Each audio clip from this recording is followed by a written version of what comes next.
오늘 본문 말씀에 사도 바울이 말하고 있는 것은요, 유대인과 이방인들은 서로 연결되어 있다는 것입니다.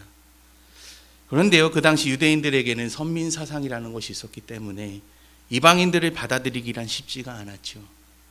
그래서 바울은 유대인들이 가지고 있는 복음에 대한 오류부터 이야기를 했으며, 하나님의 은혜의 선물인 복음으로 말미암아 의로운 자라 일컬음을 받게 되었다는 사실을 다시 한번 확증해 줍니다. 그리고 나서 바울은 복음의 능력이 유대인들에게만 국한되어 있지 않고 비유대인들에게도 적용되고 있음을 말해줍니다. 오늘 같이 읽지는 않았지만 11절 12절 말씀을 보면요, 그러므로 내가 말하노니 그들이 넘어지기까지 실족하였느냐? 그럴 수 없느니라. 그들이 넘어짐으로 구원이 이방인들에게 이르러 이스라엘로 시기나게 함이니라. 그들의 넘어짐이 세상의 풍성함이 되며 그들의 실패가 이방인의 풍성함이 되거든 하물며 그들의 충만함이리요. 복음의 능력으로 하나님의 영광을 밝히 드러나야 했던 이스라엘 백성이 실패하는 모습을 보이게 됩니다. 그렇다면 이제 그들은 하나님의 백성이 아니게 된 것일까요? 바울은 그렇지 않다라고 말을 합니다. 현재의 모습은 굉장히 실망스럽고 실패한 모습이지만 하나님의 계획하심은 결코 여기서 끝이 아니라는 것이죠. 복음의 능력이 실패한 이스라엘 백성에게도 나타나 회개의 자리에 있게 할 것이고 돌이켜 하나님께 돌아오리라는 것입니다. 그런데 여기서 바울은 이방인들에게 흘러가는 복음의 능력에 대해서도 말을 합니다. 유대인들의 실패로 인해 구원이 이방인들에게 흘러가서 풍성하게 되었다라는 것입니다. 다시 말해 유대인들의 실패는 실패로 끝나는 것이 아니라 철저히 하나님의 계획하심 아래 온 세상이 복음에 흘러가 풍성하게 되었다라고 하는 것입니다. 이와 같은 바울의 논리는요, 이사야서 66장 18절에서 21절에 기록되어 있는 하나님의 약속의 말씀에 근거하고 있습니다. 제가 봉독해 드리겠습니다. 내가 그들의 행위와 사상을 아노라. 때가 이르면 문 나라와 언어가 다른 민족들을 모으리니 그들이 와서 나의 영광을 볼 것이며 내가 그들 가운데에서 징조를 세워서 그들 가운데에서 도피한 자를 여러 나라 곧 다시스와 뿔과 활을 당기는 룻과 및 두발과 야완과 또 나의 명성을 듣지도 못하고 나의 영광을 보지도 못한 먼 섬들로 보내리니 그들이 나의 영광을 문 나라에 전파하리라. 나 여호와가 말하노라. 이스라엘 자손이 예물을 깨끗한 그릇에 담아 여호와의 집에 드림같이 그들이 너희 모든 형제를 문 나라에서 나의 성산 예루살렘으로 말과 수레와 교자와 노새와 낙타에 태워다가 여호와께 예물로 드릴 것이요 나는 그 가운데에서 택하여 제사장과 레위인을 삼으리라. 여호와의 말이니라. 이 말씀에 근거하여 바울이 논증을 하고 있는 것인데요, 이 말씀에는요, 하나님께서는 때가 되면 유대인이 아닌 자들을 통하여 영광을 나타내실 것이라고 말하십니다. 이를 위해 징조를 세우신다고 하시는데 남은 자를 여러 각 지역에 보내시어 그곳에서 하나님의 영광이 전해질 것이고, 그리고 그들이 형제들을 예루살렘으로 데리고 와서 예물을 드릴 것이라고 하고, 또 그들 가운데 택해서 하나님을 섬기는 제사장과 레위인을 삼을 것이라고 하셨습니다. 바울은요, 이와 같은 징조를 생생하게, 이 말씀이 이루어지는 것을 너무나도 생생하게 목격했습니다. 자신이 핍박했던 교회가 뿔뿔이 흩어지더니 이방인들에게 복음이 흘러가게 되었고, 그 이방인들이 여러 나라와 섬들로 들어가 복음을 전하는 것도 보게 됩니다. 그리고 바울 자신도 전도 여행을 다니면서 이방인들이 하나님을 믿어 열심히 섬기는 것을 보게 되죠. 그것도 핍박이 있는데도 불구하고 끝까지 믿음을 지키는 것을 보게 됩니다. 그리고 그렇게 복음을 받아들인 이방인들이 예루살렘 교회를 위해 연보하는 것을 보기도 하죠. 자신들을 미워하고 철저히 배제하는 그들을 위해 기꺼이 자신의 재물을 나누고 있다는 것입니다. 또한 바울은 그런 이방인들 중에 제사장이 되어 하나님의 말씀을 선포하며 가르치는 것을 보기도 합니다. 참으로 놀라운 이 하나님의 일하심의 현장에 있던 바울은 이 모든 것이 하나님의 언약의 성취였고 의심할 여지 없는 확실한 증거였습니다. 그렇기 때문에 더욱 확신에 차서 당당하게 선포하는 것이죠. 우리도 마찬가지입니다. 하나님의 말씀이 이루어지는 순간은 말씀 위에 굳게 서서 끝까지 믿음을 지켰을 때 그때 눈으로 보고 듣고 느낀다는 것입니다. 제가 여러 번 간증처럼 이야기했던 것이 있습니다. 이시시시 간사의 삶을 살던 시절에 제 눈앞에서 조건 만남을 하는 여학생을 보게 되었습니다. 카페였는데요. 제 바로 옆에서 그 아저씨한테 자신의 어려운 상황을 이야기하는 것을 보면서 참으로 가슴이 아팠습니다. 그 이야기를 똑똑히 들었기에 저는 그 상황을 제지할 수 있었고 그 학생을 만류할 수도 있었는데 저는 가만히 있었습니다. 집으로 가는 길이 너무나 괴로웠죠. 이 복음을 전하는 삶을 살겠다고 이 간사의 삶을 살았는데 그러지 못하고 급히 그 자리를 피하는 저의 모습이 너무나 실망스러웠습니다. 그때 기도하던 중에 하나님께서 눈을 들어 네가 있는 모든 것을 보라고 하시며 내가 만나는 모든 사람이 그렇게 아파하며 애타게 기다리고 있다는 것을 알게 하셨습니다. 그때 저는 얼마나 어리석게 살아왔는지 알 수 있었습니다. 왜 상황과 환경에 주목하며 사람을 가려 만났었는지, 때에 따라 이끄시는 하나님의 인도하심에 민감하지 않고 내가 원하는 상황과 환경에 주목했는지, 그리고 눈물로 다시 회개하고 집 밖을 나섰는데요. 정말 제가 복음을 전할 수 있는 사람들이 곳곳에 있었습니다.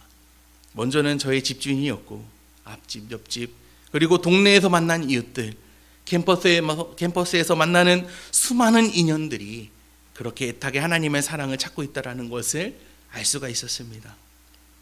성도 여러분, 전도는 내가 아는 것이 아니라 하나님의 이끄심대로 살았을 때 내 눈앞에서 이루어지는 하나님의 언약의 성취임을 믿으시기 바랍니다. 내가 한 것도 없는데 하나님은 나를 이끌어 하나님의 일하심을 보게 하시는 것이죠. 오늘 바울이 그 이야기를 유대인들과 이방인들에게 하고 있는 것입니다.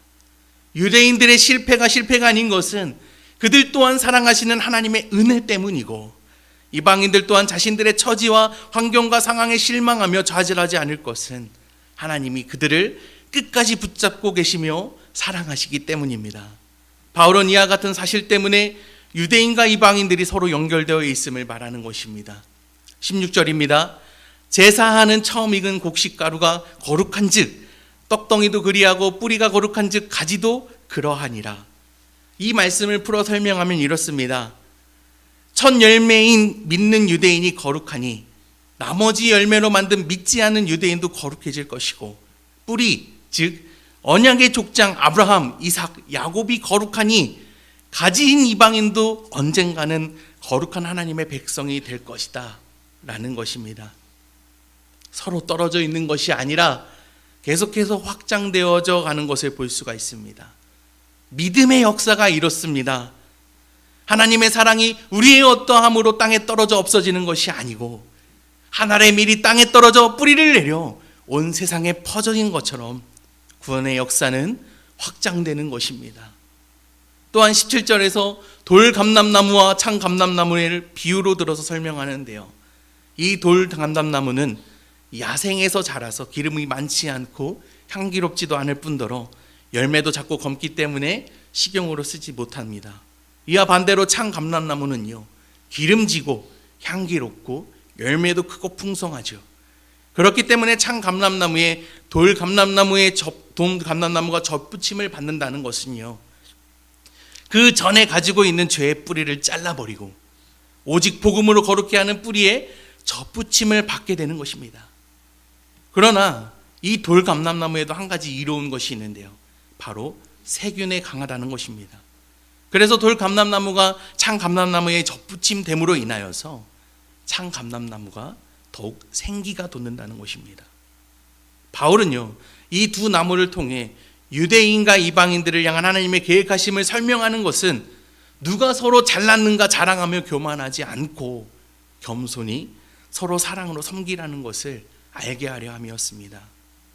바울은 이와 같은 연계성을 말하면서 이들에게 경고하는 말이 있었습니다. 22절입니다. 그러므로 하나님의 인자하심과 준원하심을 보라.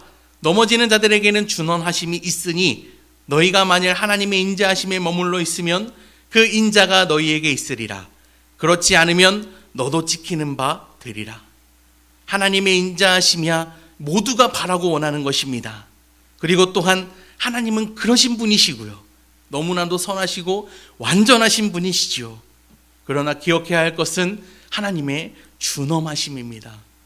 하나님의 공의로우심이죠. 하박국서에 보면 하나님이 악인을 내버려 두신 같은 장면이 등장을 합니다.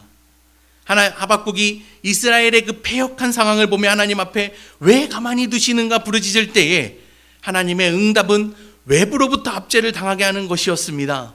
더 악랄하고 패역한 이 갈대아 사람들이 이스라엘을 공격한 것입니다. 이로 인해서 하박국은 하나님 앞에 다시 한번 따집니다. 도대체 왜 악인들을 내버려 두시냐고, 왜 악인들을 그대로 내버려 두시냐고 말이죠. 그때 하나님이 이렇게 말씀하십니다. 하박국 2장 2절입니다.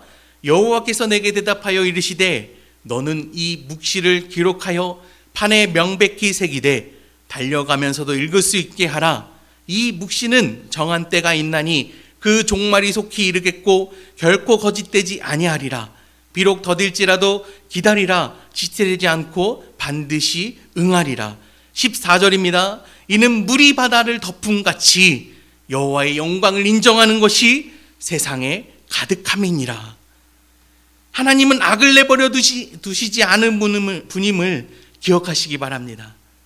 하나님의 말씀대로 패역한 모든 것이 멸하여질 때가 옵니다. 하나님의 공의가 그렇습니다. 선과 악이 공존할 수 없죠. 절대로 악을 그냥 내버려 두시는 분이 아니십니다. 그리하여 우리는 찍혀 버림받지 않기 위하여 오직 하나님의 말씀만 의지하여 하나님의 뜻과 계획하심, 그리고 그 사랑의 풍성함이 무엇인지 날마다 알아가는 기쁨이 충만해야겠습니다. 말씀을 정리하겠습니다. 성도 여러분, 구원의 기쁨은 내가 주체가 되는 것이 아니라 하나님이 내 삶의 인도자가 되셨을 때 임하여지는 감사와 찬양입니다. 내가 판단할 수 있는 것이 아니라는 것이죠. 우리는 하나님의 뜻과 계획하심을 믿음으로 끝까지 하나님의 선하심을 찬양하는 삶을 살아야 합니다. 반드시 하나님은 그 말씀대로 이루어 가실 것이고 뜻하신 바를 나타내실 것입니다. 바울은 오늘 본문에서 유대인과 이방인의 연계성을 설명하며 서로 자랑하지 말며 겸손하게 서로 하나가 되어져 가라고 말하고 있습니다.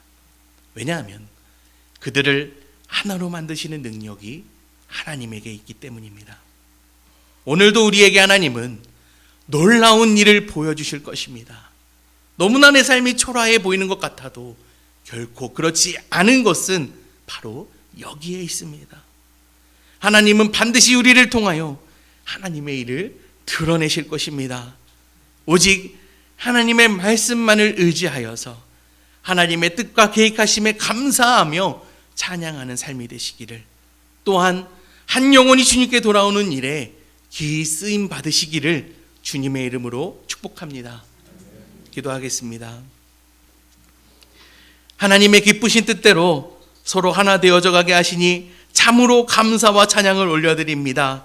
하나님의 능력에는 모든 것이 순복하는 줄을 믿습니다. 우리의 어리석은 생각과 판단으로 하나님의 뜻을 거스르지 않게 하여 주시고 하나님의 뜻하신 바를 이루는데 쓰임받게 하여 주시옵소서. 오늘도 우리의 주변에 참 많이 아파하고 힘들어하는 사람들이 있습니다.